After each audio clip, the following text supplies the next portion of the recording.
Please welcome David Hughes.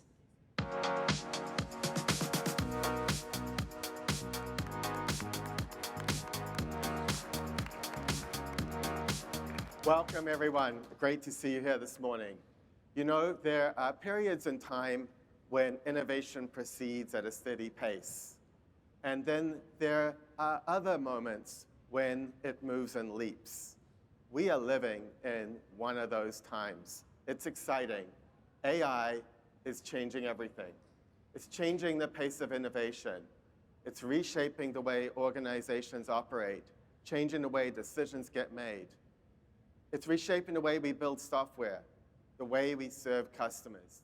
It's opening extraordinary new possibilities. But when it comes to cybersecurity, AI is also changing the balance of power. On the defensive side, AI can be used to find vulnerabilities and fix them faster. It can be used to find needles in a haystack, to track behavioral changes. Lots of good stuff. But our adversaries are using AI as well. They can also use it to find vulnerabilities, but instead of fix them, build them into exploits to chain and automate those attacks, to create convincing contextual phishing material, and to automate at industrial scale and machine speed. So, in essence, while you may be vibe coding an app, your adversary can be vibe coding an attack campaign. And to scale that campaign up, they can enlist an army of agents working 24/7 with no constraint of human resources. This is a profound change in the threat landscape. But AI is not the only big shift. We are also on the cusp of quantum computing breakthroughs. These breakthroughs are going to be fantastic for medicine, for science, and the way we use computers themselves. But it will also challenge many of the cryptographic foundations that underpin digital trust today. It's very likely that within a few years, quantum computers will be able to break the public key cryptography that's widely used today. It's not just a threat in the future when that happens. People are saving encrypted data today with the idea that in the future they can come back and decrypt it. So we are here on the cusp of an era with two massive opportunities, but it's also an era of risk. And we need to think about how do we govern, how do we defend, how do we prepare for these changes. So what should an organization do? I've got 4 suggestions. The first is to use AI to fight those AI threats. There's no way that we're moving at human speed you can keep up and defend against machine speed threats. We need AI to help teams track, prioritize, and respond to threats. In this session, later on, we're going to demonstrate the way we can use AI behavior-based detection to stop CVEs in their tracks, even before a signature has been created or the threat has been classified. The second really important thing is to implement zero trust. People have been talking a lot about zero trust over the last few years, and for many people, it's on their list of things to do, but they haven't quite gotten to it yet. It's really important that you move now. The chance of a breach is not a chance, it will happen. And what you want to make sure is that when a device is compromised, it doesn't become a pivot point into the rest of the network and the rest of your infrastructure. So zero trust is all about hardening your infrastructure. The third piece is planning for resilience. Again, goes with this thing that no organization is safe. No organization can be sure that they're going to be able to stop every threat. So resilience matters. You need a clear, thought out, and practiced plan of how to recover in the event of an incident and how to keep business continuity. So preparation is not just about prevention, it's also about recovery. The last piece is building defense in depth. There's no technology or no one thing that's going to solve all of your problems here. You need protection across endpoints. You need protection for workloads, for cloud services, and everything in between. Which brings me to the network. One of the best places to detect threats is the network itself. Virtually every compromise is involving communications back and forwards across the network. So whether it's phishing attempts, or it's a command and control channel, or data exfiltration, all of these things are going across the network. Now, the network is not just a good place to observe these threats, it's also a natural place to stop them. The network can stop these threats in their tracks. The network can quarantine compromised devices, and it can provide containment. Trying to secure your organization without using a network is like trying to fight with a hand tied behind your back. Now, some architectures, security architectures, try to treat the network like it's just a piece of transport. But this is not enough. The network is a key source of security telemetry and a critical enforcement point. At HPE, we are uniquely positioned. We can help bring the network team and the security team together. We can help with offerings that are designed to align network operations and security operations, making the network a powerful tool for cyber defense. So while the network team does their job, which is delivering great user experiences, delivering the kind of uptime and business continuity that the business depends on, the security team can use that same network as a threat sensor and a policy enforcement point. Now, at HPE, we believe that security needs to be built in from the start. It's not something you want to add as an afterthought. And that's what we mean by integral security. There are 5 aspects to this. The first is making sure that we implement secure design practices as we develop our products. It means making sure that if hardware is tampered with between the factory and when you receive it, that's something that's detected and does not happen without anybody's knowledge. The third thing is making sure we've got a trustworthy supply chain, software supply chain, so that any upstream open source things that we're pulling in, we understand about their provenance and we understand that they are secure themselves. Now, of course, this is all stuff we do every day at HPE, and it may sound very foundational, but I want you to know it's far from trivial. Already this year, there's been more than a dozen attacks on the open source supply chain where bad actors have inserted poisoned malware into these open source repositories. And then the thousands of downstream customers, downstream users, all different kinds of organizations and vendors, have downloaded that bad software, and then that malware is propagated inside their networks. So this is just one example of the kinds of challenges that the industry is facing. Another very topical one is frontier models, AI models like Mythos, are getting incredibly good, probably superhuman in terms of their ability to find vulnerabilities in source code. So we're seeing very mature software that's been reviewed by experts over years and years. Mythos takes a look and finds dozens of critical vulnerabilities.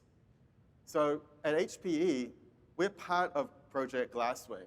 We're using this new class of AI tool to find weaknesses in our software and to help us remediate them. The result of all of this, I think in the next few months, in the short term, is going to be disruptive. You're going to see across the industry a wave of vulnerabilities being disclosed, and then, unfortunately for our IT friends here, a lot of patching that has to happen across the industry. But if we look at this a little bit further out in the medium term, maybe 12 months from now, the industry will have eliminated a backlog of a whole lot of vulnerabilities that were going to be discovered at some point. And the result is that we can also shift these things left. So as we develop software, we use these same tools to find vulnerabilities before they ever ship. And so the result is that 12 months from now, we may be in a situation where software across the industry is higher quality, it's got fewer 0 days embedded, and fewer opportunities for exploitation. So, the glass half full here is going to be tough in the short term, but get better after that. The second piece of integral security is about protecting privacy and trust. And here we have lots of solutions using IPsec, MACsec, TLS, etc., to protect from eavesdropping and impersonation. But as we talked about earlier, quantum computing is likely to be able to break many of these ciphers. And so we have a narrowing window to prepare. We've got many active projects, some already delivered, to upgrade to quantum safe and quantum resistant algorithms. This work's going on across HPE for compute, storage, and networking. So while these AI threats are immediate, we also need, as organizations, to prepare for the post-quantum future. Now, the third piece here is around minimizing blast radius, recognizing the fact that we can't stop every possible attack, and so containing breaches really matters. Network segmentation is a very powerful way of ensuring that when a device is compromised, the reach of it is limited. The technologies we use are things like VLANs, firewall zones, data center microsegmentation, variety of techniques, but with this common goal of containing the breach before it spreads. Now, you can take this idea of containment one step further with zero trust principles. The idea is to decide access session by session based on identity, so that when someone tries to access an application, we're looking to see, are they entitled by policy, and only allowing that connection if that is the case. This makes lateral movement really hard. It effectively is creating a network of one, a unique network for each identity, and on that network, that identity can only see the resources that it's entitled to. Everything else in the network is invisible. So we want to be able to take this idea and extend it not just for human identities, but also for non-human identities. I'm going to come back to this in a minute. The last part of integral security is about advanced threat protection to stop malware and ransomware. We have at HPE Threat Labs where our researchers are monitoring behavior in the wild, monitoring our customers' networks, monitoring our deception infrastructure. Also, we're sharing the intelligence we gather with our cybersecurity peers in the industry. We're working with government partners and with open source researchers. All of this goes into our HPE threat feeds. But today, signatures alone are not enough. We also are working and delivering behavior-based detection so that we can identify malicious behavior even before a threat has been fully classified or named. That is how we are improving our ability to deal with 0 days. The other thing we mentioned before is that a broad strategy needs to think about recovery. And one of the things we have at HPE is our Zerto product, which provides backup solution to make sure that if you do suffer from a ransomware attack, you're in the best possible position to be able to recover clean data. Okay, time for something a little bit lighthearted. I want to do an audience quiz. But this is just a practice question. The real question comes next. So the practice question is, how many R's in strawberry? Okay, I think everyone in the audience has got the same answer as me, which is 3. But most of you may know and have seen that lots of LLMs get this wrong. They say 4 or 5. And even if they fix that, you then ask them how many R's in Raspberry, and they'll get that wrong too. So a little bit of a diversion before I get to the real question. The real question for today is how many U's are there in universal ZTNA or UZTNA? Okay, most of you are probably thinking 1, but I'm thinking 3. 3? Well, I've got to explain it, right? So I'm thinking 3 because there's 3 ways that we can generalize ZTNA. ZTNA is a proven technique for providing zero trust for workers or third-party contractors accessing the company's applications. It makes sure that each individual, each identity, can only reach the resources that they're entitled to. It's a great idea being deployed pretty widely now. And the thing is, can we take those principles and make them work more generally? So let's go through the 3 ways we can make ZTNA universal. The first one is universal policy. This is one that probably most of the industry agrees on. The idea is you want your ZTNA policy not just for when people are working from home or on the road. You want that same policy to carry over when they're on-prem. You want to make sure that the policy follows the user. The other thing that goes along with this is if the user's on-prem, you really want to be doing that enforcement on-prem. You don't want the doctor, when he comes into the hospital, to have all his communications being happen through the cloud when it could just be staying on-prem. So let's move on to the second U. The second U is about universal identity. It's the idea of taking this and generalizing it for non-human identities. That means IoT devices, workloads, and also, increasingly, AI agentic identities. So let's step through these one at a time. For IoT, we don't want IoT devices being able to access everything on the network. We really want to limit each IoT device to be able to just reach the things that it needs to get its job done. Typically, say for a video camera, that would just be the servers that store the data and nothing else. We want to make sure that if that camera is compromised, it doesn't become a pivot point into the rest of the organization. To determine device identity is actually quite tricky. It's not the same as a human identity. We need to monitor each and every device on a network 24/7, building models of what's normal and abnormal behavior for that device. We need to have fingerprinting that lets us understand not just the manufacturer of the device, the firmware that it's running, but the way that it behaves. And we do that by fleet learning across all of our customers, more than 2 billion endpoints driving our learning engine for endpoint identification. Okay, that's IoT. Let's move on to workloads. Same principles apply. A workload shouldn't be able to access anything on the network. We want to constrain workloads to just reach the other workloads that they're dependent on, the other resources that they specifically require access to. This is kind of the idea in the data center of microsegmentation, but we want this to extend seamlessly to distributed environments. A microsegmentation architecture may work in a data center, but in a smaller location, a satellite factory or a warehouse where you may be running workloads, you need to secure those with zero trust principles as well. The third piece is around how do we secure AI agents. This is a super hot topic this year, and there's many, many different approaches.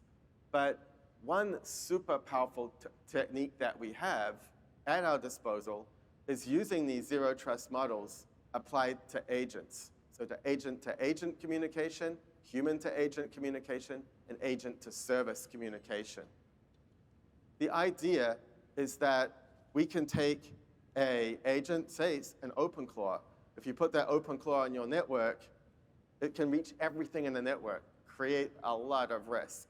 But if you have that OpenClaw with its own agentic identity, and you have rules, ZTNA rules for that identity, we can say that that OpenClaw is only able to reach these 3 destinations, these 3 resources. And so you've gone from an OpenClaw that can see your whole network to one that can just see a tiny slice that is relevant for the job that you're trying to get it to do. So this is a really, really powerful technology. It's not the only way you secure agentic AI, but as you can see, ZTNA, if you can make it universal, if you can generalize it, it provides a really good way of sandboxing things and creating a safer environment. Now, to do all of this, to be able to support non-human identities in a universal ZTNA architecture, not only do you need to have the kind of user identity under control like you would for ZTNA, you need to be able to pull together device context from network telemetry for the IoT devices, and you need to be able to integrate information from network access control. These things are all part of the HP portfolio, and so we're pulling those together into a universal ZTNA offer that works not just for humans, but also for non-human identity. Okay, so we're on to the third U. U for universal enforcement. Many traditional ZTNA and SSE architectures are enforced in the cloud. So basically, all the traffic goes to the cloud, it's inspected there, then it's sent on its way or potentially dropped. This is a good way to do things for remote users or users that are on the road, but it doesn't make much sense for many other use cases.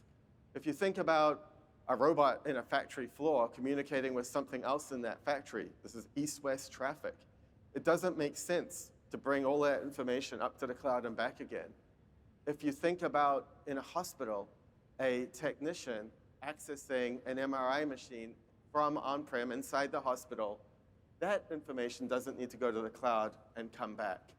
So our idea of universal enforcement is all about being able to enforce that policy as close to the endpoint as possible. So in the access point or in the switch.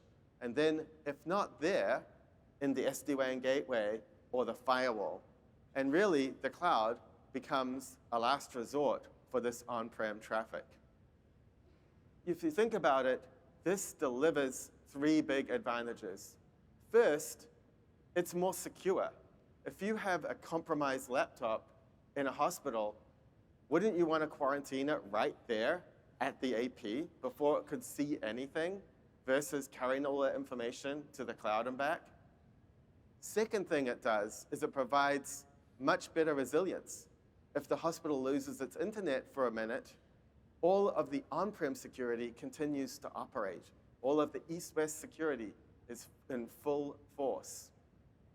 The last thing is this method also delivers lower cost.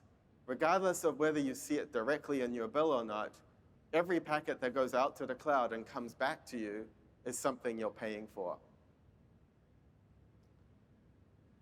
So there we have it. We have 3 U's in universal ZTNA. At HPE, we're bringing them together: universal policy, universal identity, and universal enforcement. Not just across the WAN with SASE, but across the branch, campus, and data center. And as I think you've understood here, it's not just for people. It's for workloads, it's for IoT devices, and it's for agents.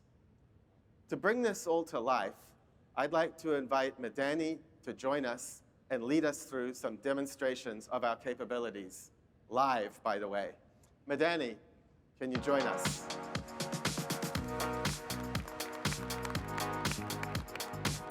Hey, Madani. Hey, how are you? Thank you very much. Thank you. And good morning, everybody. How's everybody doing? All right, so listen, first and foremost, I want to thank you all for attending. I know it is the last day. And so, you know, one of the things that we wanted to do, since you were so kind to come join us here this morning, is to give you a lively show of some real demos across 3 different areas. So the way we're going to do this is looking at this from the point of view of some case studies. So I'm going to invite some team members up today that are going to kind of basically represent what would it be like for a customer in these different industries. We'll kick off with healthcare, where we're going to look at like how do we secure access in a hybrid environment where we have users both on-prem as well as off-prem. We'll then take a look at a retailer and how they're addressing some of the challenges they have with a variety of different IoTs in their environment. And last but not least, we will look at a financial services customer that's ultimately using AI to defend the growing threats that AI can present when used maliciously. So without further ado, let me invite my first speaker to the stage. Ram, come on up.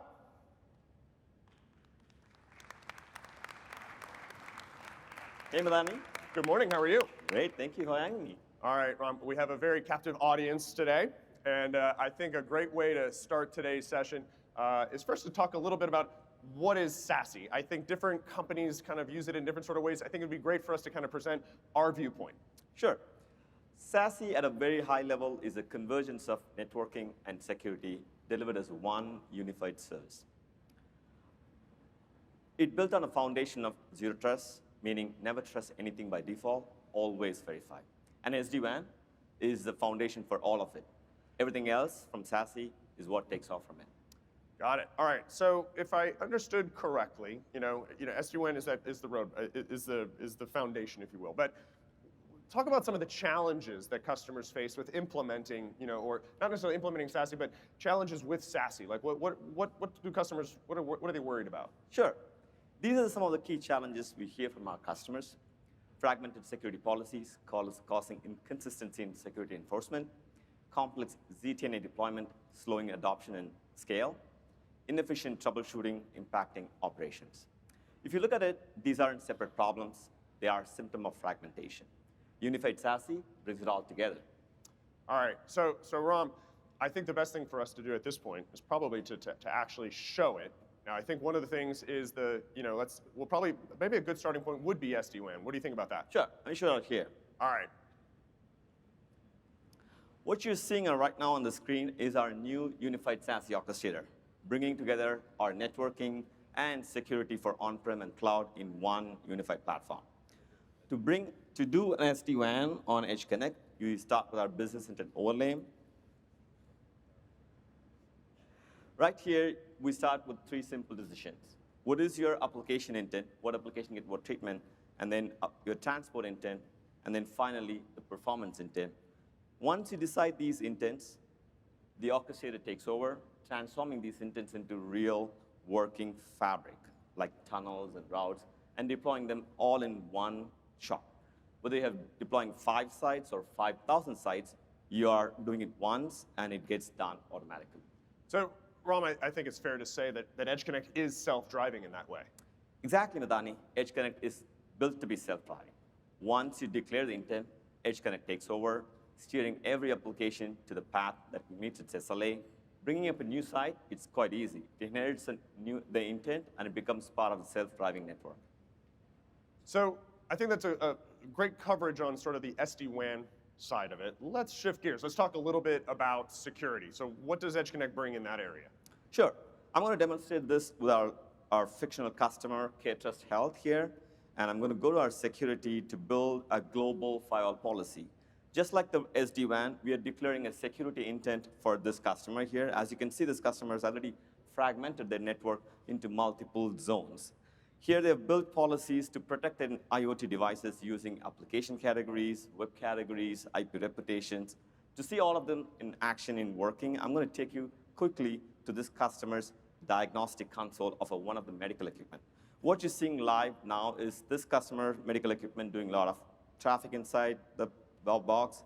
And to see whether this is being protected or not, I'm going to take you to our live console of the flow view to visualize what is this device doing and what is Edge Connect is doing to protect. As you can see, there's a lot of traffic in this network. I want to pick one traffic that's getting denied right here, right? I'm going to go here and look at here. As you can see, this is a denied traffic. The traffic is denied because an IPS engine detected this machine was doing a suspicious domain query. So as you can see, we have simplified the security policy. Edge Connect ensures consistent enforcement of these policies in one place. Very cool. So, Ram, I think let's talk a little bit, we talked about what's on box, but I think there's also some opportunities to talk about how we take sort of security out into the cloud. What can you share about that? Sure, we got that covered. With HPE Networking Secure Service Edge, the SSE, we provide secure access to private application, the ZTNA part. may also provide secure access to web browsing.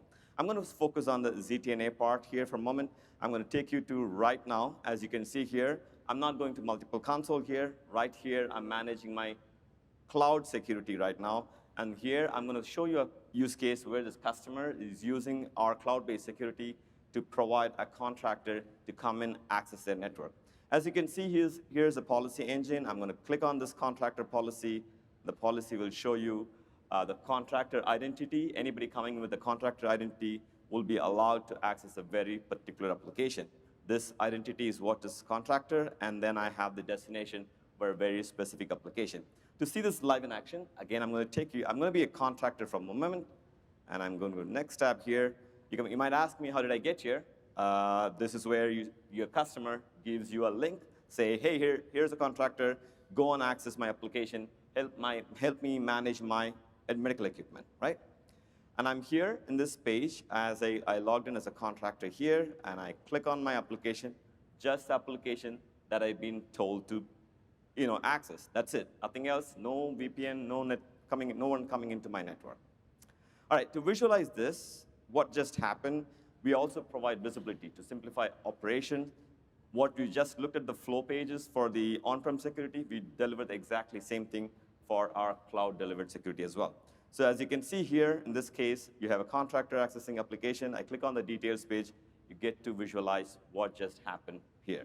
So as you can see, we provide very specific application access, not just the whole network. Very cool. Now, Ram, there's just one thing there. I think for that contractor example, right, we need to have something on-prem that's in front of the application that we're ultimately giving access to. Now, that's a separate device? You're partially right. You still need a connector in front of your application. That is how you're going to get access to the application. But we brought the connector right inside the Edge Connect, meaning you don't manage a separate infrastructure for your connector. Right from the security page, I go to EC connectors. And wherever my applications are, right now I selected 3 appliances in my network. I select here and come here and say, I want these to Edge Connect to be my connector, and that's it. Click a button to install, and install it. That's it. This is available for your application to be accessed via these connectors. So all in managed through the Unified SASE Orchestrator. Very cool. So this is great, Ram, and I think we're showing ways in which that we're simplifying operations through bringing products together. But I think there's another thing there that I think we might want to talk a little bit about. How are we using AI to sort of help the operations of the solution? All right. We got AI covered as well. Right here, as you can see, there's a small icon. We call it a SASE Copilot. This engine on our SASE platform gives you act as your SASE technician in the background, always available. All you need to do is just ask. In this case, I'm going to ask a simple question: is my network secure? And without waiting for it to, it has to do some things in the background. I'm going to go up. I just asked this question before I come on stage, and it did check my network. It understands my product, our product. It knows the product documentation. It understands your network as well. It compares both and gives you a quick analysis of what is done, what needs to be done, what is good, right? So SASE Copilot is going to simplify our customers' operation. Very cool, Ram. So before I let you go, let's have one last little chat. Maybe 2 things I want to chat about. So first, let's kind of just summarize for the audience what we just covered. Sure. With our Unified SASE Orchestrator, we truly brought our networking security together in one unified platform. As we have simplified our ZTNA deployment for our cloud-based ZTNA access right inside your SD-WAN fabric. Finally, we made operations simplified with our SASE Copilot. You can ask any documentation questions or things like, how's my network? All as one unified and seamless experience. That's what we're delivering with Unified SASE Orchestrator. All right. Last question before I let you go. Yep. When is this going to be available? Unified SASE Orchestrator is going to be available by Q4 this year, but the SSE connector and the Copilot is available right now. Right now? Yes. Like already? Exactly. Very cool. Thank you so much, Ram. Thank you. All right, folks. We are right in the middle part of our series of demos. And for this next one, as I said earlier, we're going to look at a retailer and how they're going to apply zero trust to some of the growing number of IoTs on the network. And to do so, I'm going to invite Shruti to the stage. Shruti? Hey, Madani. Hi. Hi, Shruti, how are you? Hi. I'm doing good. Thanks for having me. Thank you. Thank you for being here. So, we heard David talk a little bit about universal ZTNA and how we, want to ultimately, we need to extend ZTNA beyond just traditional users. Why is that such an important topic? Yeah, so both Ram and David spoke about how ZTNA was first conceived for users to securely access the applications. But with universal ZTNA, same principles can and should be applied for non-human identities too. So think of this as IoT, OT devices, and in today's world, even AI agents, right? And now that brings us to our next three fundamental challenges that we are seeing across organizations. So number one is organizations need to identify and classify everything that is getting connected to the environment, whether that is human or non-human entities. A laptop might be easy to understand, but what about a point of sale device, a scanner, an RFID sensor, or an OT device, right? And if you cannot see what's getting connected to your environment, it's very hard or even impossible to enforce zero trust consistently. Second challenge we are seeing across different customers and their organizations are that network access policy or policies are becoming increasingly complex. And the reason for that is different devices need different levels of access, right? And lastly, organizations need zero trust across campus, branches, remote locations, and cloud environments. Now, the challenge there is to enforce or to have same security intent present everywhere. Now, this is where network access control has become the foundational capability for universal zero trust architectures. So you're telling me that NAC is cool again? NAC was always cooler. All right, can we see a demo? Yeah, absolutely.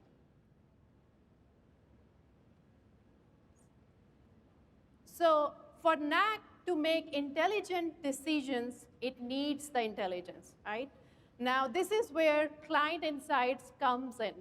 For the sake of time, I am directly logged into this view of client insights, and using AI, machine learning, and behavioral modeling, client insight continues to discover, identify, and understand that is connected to the network. Now, it gives you it builds a strong baseline of the normal behavior for these devices that are connected to the environment. So think of this like self-driving network. It learns, it adapts, and it detects risks. Now, Shruti, this is a fairly technical audience. Sure. Can you expand a little bit on how does this actually work? Absolutely. So as the devices come in, they connect. Client Insights in Central collects a lot of telemetry, such as device fingerprints, contextual information, and based on what type of device is that. Is it an IoT device? And if it is, what type of IoT device is this? In this case, this is a retail environment that we are seeing. And there are a handful of IoT devices across different categories: scanners, smart building control systems, or even some of the RFID sensors, right? And this is where the visibility is provided by Client Insights that can be actually used. Now, this is a great view across that site, and you can see everything that is getting connected to the network. But visibility alone cannot create security. Now, the next step would be to use this intelligence and put that into action. This is where Central NAC comes into the picture. So with Central NAC, all the classification that we just saw coming from the Client Insights, it's going to use this classification and enforce trust in terms of what these devices are supposed to do onto the environment. So in this case, we saw there was a smart and connected devices, particularly a Honeywell sensor in this case. And now let's see, based on the matching policy rule set, it's going to apply some kind of access that this device should have. So all the scanners, the building control systems, and other smart and connected devices that we just saw are being put into a specific access with the help of role that is determined by central NAC. Now, Shruti, as I look here on the right, this is a fairly kind of robust set of controls that we have and flexible. Can you talk a little bit about that? Yeah, sure. So central NAC gives granular policy and rule set which you can customize based on the context and based on the other attributes, right? Now, there are cases when the context changes due to the device being compromised or there is a behavioral change pattern. So central NAC will automatically reevaluate that trust and change the access to more of a restricted access. So, and this is a huge deal, by the way. In talking to customers over the last few days and even earlier, many of them are already seeing an AI agent sprawl in their environment, where employees are bringing in on their laptops, they are trying to tinker with the AI, right? And in this case, let me show you, in this case, we have a computer. It is categorized as a MacBook. Now, it is a popular platform for employees or people to install some of the open AI agents like OpenClaw.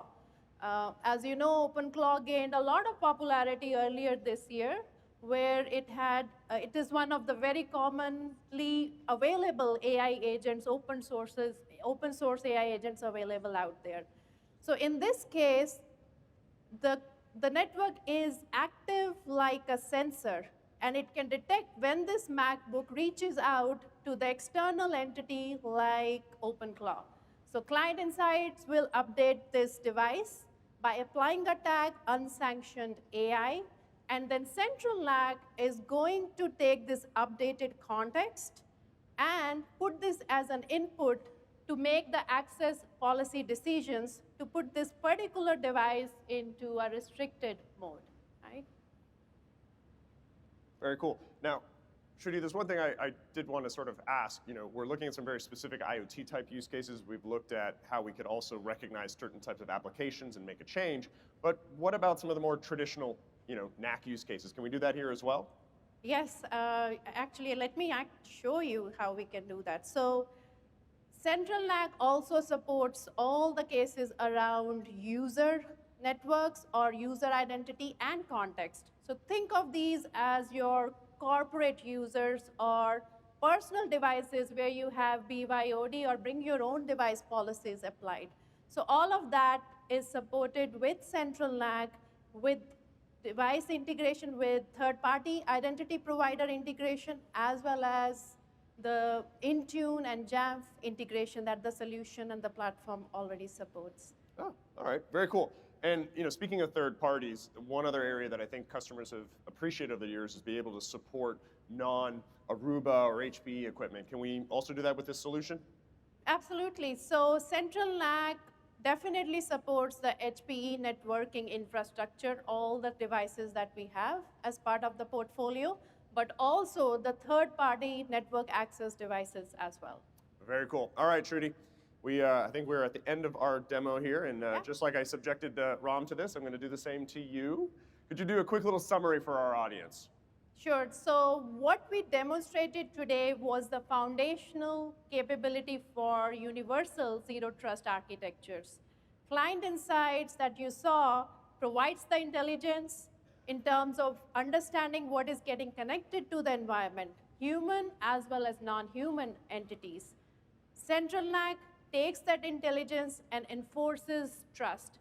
And finally, Universal ZTNA brings together and extends the zero trust principles to users, devices, and applications.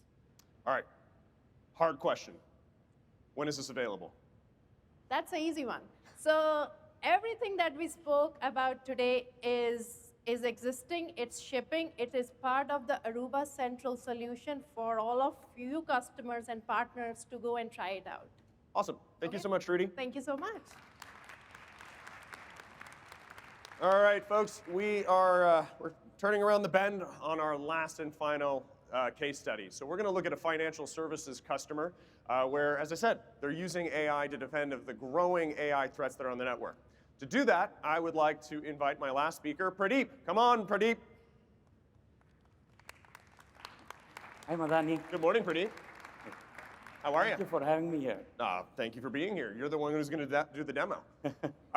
So there's one thing that I've heard, Pradeep, is this idea of like AI firewall. I don't totally understand what that means. Can you help the audience as well? I'm hoping they might not know either. Yeah. Now we can think about it as two parts, security for AI and AI for security. But let's define those terms, right? Security for AI, because IT teams kind of struggle to control the AI tools used by employees. But AI for security, because AI helps protect against zero-day threats more efficiently. Got it. Okay. Every week also, a new AI tool lands in the organization, which increases the attack surface. Now, Pradeep, it sounds like there's obviously some challenges that customers would have. Can you talk a little bit about that? Yeah. The AI shift, one thing it makes it critical, visibility. Now, AI traffic now becomes essential to manage this risk within an organization. Also, employees are downloading AI-generated content, which kind of increases the potential zero-day malware risk. Real-time visualization of AI traffic now enables security administrators to take action immediately. So I think, speaking of action, let's do some demoing. Yeah, let's jump into the demo. All right. I'm going to be using Security Director, which is our management platform for managing SRX, the virtual and the physical SRX platforms. Once we log into the dashboard. The dashboard gives us a 10,000 feet view on what's going on in the customer environment. And the widgets actually provide additional information. Right? Now, to put AI firewall in perspective, let's look at the policies that enforce security. In this case, I'm just getting to the policies. And we're going to look at the corporate compliance policy here. Now, in terms of the policies, let me walk you through how we have actually organized these policies into 3 clear buckets. Right? If I can get to expand that. Yeah, there we see. Now, first, unsanctioned. These AI tools are not approved, so we are blocking them. The second one is sanctioned. That means it's free to use, the employees are free to use as per policy. The third is tolerated. That is, we are closely monitoring how the content is being used within those tools. Now, when we talk about tolerated, I think there's some guardrails associated with that. Absolutely. Can you expand on that a little bit? Let's jump into the demo to see those examples, right? A user, when he tries and access a specific website, like ChatGPT, for example, he gets a restricted access page and also an acceptable usage policy that the user can go and read. Not just that, if you look at an embedded application, a sanctioned application like Copilot would load, but an unsanctioned application like Cloud would get blocked. Very cool. Right? Let's also look at some additional security controls that we kind of bring in. I'm going to be using Gemini for that. In this case, let's say the user just wants to summarize what's going on in his in a document that he's received. He just pastes that on the prompt. As soon as he hits enter, you can see the prompt gets blocked right away. That means SRX is analyzing the prompt and giving up responses. Let's say the user now converts that into a PDF document and tries and uploads that document into the system, right? Into the prompt. What happens here is SRX now extracts the content, also reviewing the content and also looking at the file type to make determination if it needs to be blocked or allowed. In this case, let's look at the policy that kind of implements that, right? You look at a tolerated rule and the DLP rules that are applied against it. You can see a couple of signatures that actually are implementing those specific set of rules against them. But now we did something, let's look at the user experience there. When we look at the user experience, you can notice that the file upload is blocked and the user is not able to continue with whatever he was trying to do. Got it. Now, Pradeep, there's one thing here. We've just basically shown the audience where this always, basically blocks the whole time. But yeah, this is a tolerated app. Right. So there's still some use cases where an organization would want to allow it, right? Absolutely. Let's look at a successful prompt. Let's just ask the tool what's happening in Discover, right? At Discover. Now the prompt is submitted. The AI does a tool and runs through getting the searching web and giving out details. So we are submitting prompts that is successful. Got it, got it. So I think pretty what's really cool here is that it's really kind of showing how we can govern AI, right? Now I think there's another situation that we want to kind of talk about with the audience, and that's that over the last couple years we've seen an acceleration in the time to exploit vulnerabilities. Absolutely. Right? And vulnerabilities in this context, it's that a vendor has an issue with the product, they've announced that there's a vulnerability, and somebody goes and decides to take advantage of that. But there's also a different type of vulnerability, if you will, or a different type of issue, and that's really around malware. Correct. Right? And I think with AI, we're going to see more and more cases where this malware is being created dynamically, quickly. It's not even human-driven anymore. Right. How can we defend against that? Yeah. AI predictive threat prevention is the feature, and AI predictive threat prevention runs a machine learning model on the SRX firewall, which can detect both known and unknown zero-day threats. Now, with the help of HPE Threat Labs, we can train our machine learning model with clean, known, and even unknown files, unknown malicious files. All right. Well, can we see it in action? Absolutely. All right. Here in this case, a user probably is trying to download a financial tool and goes to a website that he wants where the tool is available. Dr. Evil? Dr. Evil Financial Solutions? Absolutely. And as soon as he Let's go. clicks on the file that he needs to download, it gets blocked right away. All the user gets is just a part of the file. Basically, it's corrupted. That means we were able to successfully block that particular file by getting downloaded. Right? Now, the key point is visibility, is what we talked about. Let's look at that in action as well to see what we actually can see. Now, in this case, when I go down to the host, we can automatically see, and it will pop up in a second, where the user gets isolated immediately. Now, in this case, the firewall identifies the threat. It also assigns a risk score, and it also isolates the user right away because the user did something malicious. Now, in this, it also shares that intelligence across the network, and after a cooling period, the access is restored back. Now, this truly is a self-driving network where we can detect, respond, and also remediate automatically. And I do think it is pretty exciting how it just dynamically pushes us out to all the other firewalls. Yeah, and you can see that the user was blocked, it assigned a risk score, and we have isolated that user right away. Very cool, very cool.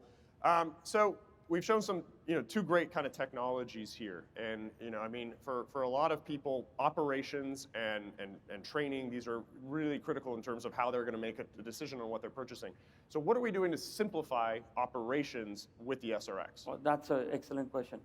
This is where AI meets security operations. Security Director Copilot will aid in turning complex tasks into actionable insights and making sure firewall management becomes far more efficient. Let's see that in action. When I click on the Security Director Copilot, it gives you a window where you can enter your prompts. Now, in this case, let me just go and summarize the threats in my environment. So I'll say, show me the latest threats. If I can spell it right. See, it is hard to type in front of a live Yep. audience. And this runs through the process, looking at all the events data, the threats data that we have in Security Director, and gives you the necessary results. Now, while that is loading, we can also look at a few other things the Security Director Copilot does. It actually gives us delivering in product guidance. It also gives you visibility and also threat hunting capabilities with policy auditing in a unified experience.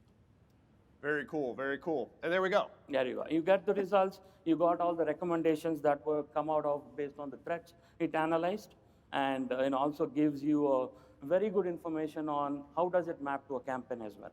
Got it. All right. So you should realize where we're going next. Right? Yeah, absolutely. I've done this to everybody else. So let's summarize what we just showed here today. Yeah, and I want the audience to take this, take one point away here. AI is already in your environment. It's not slowing down. The goal isn't to restrict it, but to secure it. Awesome. So pretty AI PTP, the chatbot, when are they going to be available? The chatbot and AI PTP are already available now, and it will be useful for and it's already going to be used for the customers. Very cool. Thank you very much, Pradeep. Thanks, Madani. All right, folks.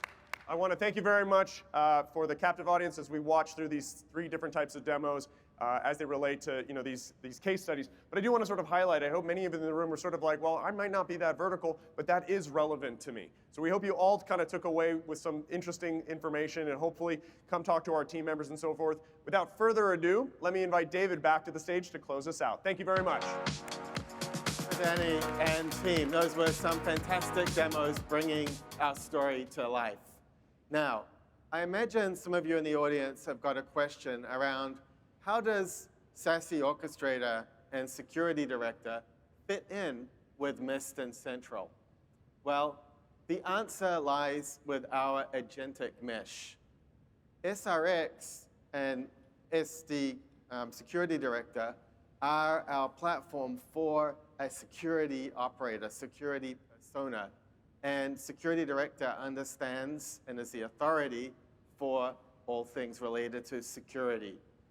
The SASE Copilot, likewise, is for the person operating the WAN in the SASE environment and understands all about what's going on in the SASE infrastructure. Above this, we have our full stack solutions, Mist and Aruba Central, self-driving networking. And what we are doing is we have our SRX firewalls feeding telemetry into the Mist data lake. We have our SASE gateways moving soon to provide telemetry into Central and into the Mist data lake, shown in green here. And then in purple, what you can see is agentic AI, agent-to-agent communication. So each of these layers has an orchestration agent relying on sub-agents to deliver the best possible information. Marvis, and the self-driving level, can use information from SASE Copilot or from SD Copilot to provide really comprehensive answers and troubleshooting and remediation that spans not just networking, but also security. But wait, there's more. The last layer is the GreenLake intelligence layer. So with GreenLake intelligence, there are sub-experts for storage, for security, for VMs, for applications and performance.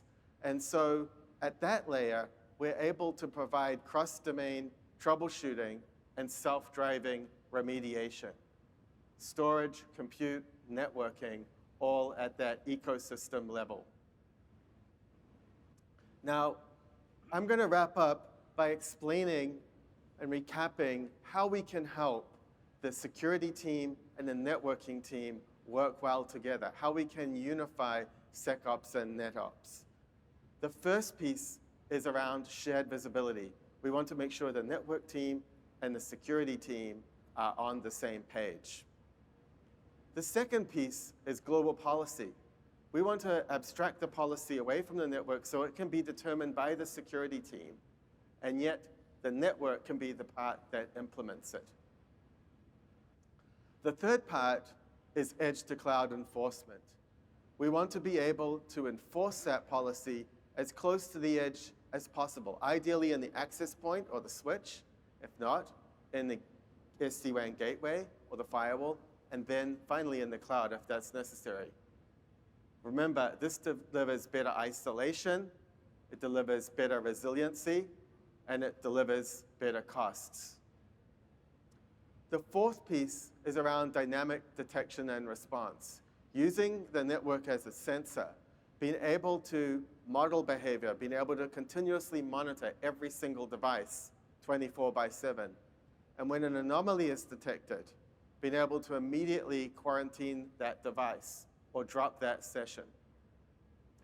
All of this is brought together with AI automated operations. This is a foundational layer that provides us our autonomous protection and part of our overall self-driving vision. So this brings the session to a close. I'd really like to thank you, the audience, for joining us this morning. And I'd like to thank my team for the fantastic demos. Thank you, everybody.